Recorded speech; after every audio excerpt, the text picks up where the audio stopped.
चोद्वं प्रसृता तस्य शाखात् गृणवृद्धा विषयप्लवाला अधश्च मूलान्यन्ततानि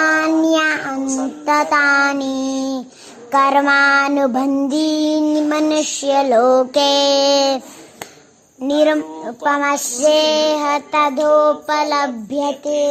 नान्तो न जातिर्न च सम्प्रतिष्ठा वद्धमेयं सुविरूढमूलम् लिङ्गशस्त्रेण दृढेन छित्त्वा तत्पदं तत्परिमार्गितोऽयं यस्मिन् गता न निवर्गन्ति भूयः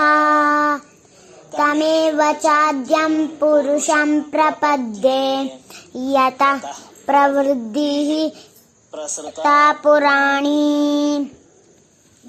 मानमोहादितसङ्गदोषा नित्या विषयमा द्वन्द्वैर्मुक्ता सुखदुःखसंज्ञै गच्छन्त्यमूढा विमौल्यं तत् भासयते सूर्यो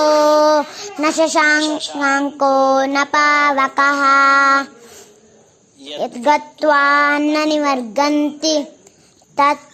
धाम परमं मम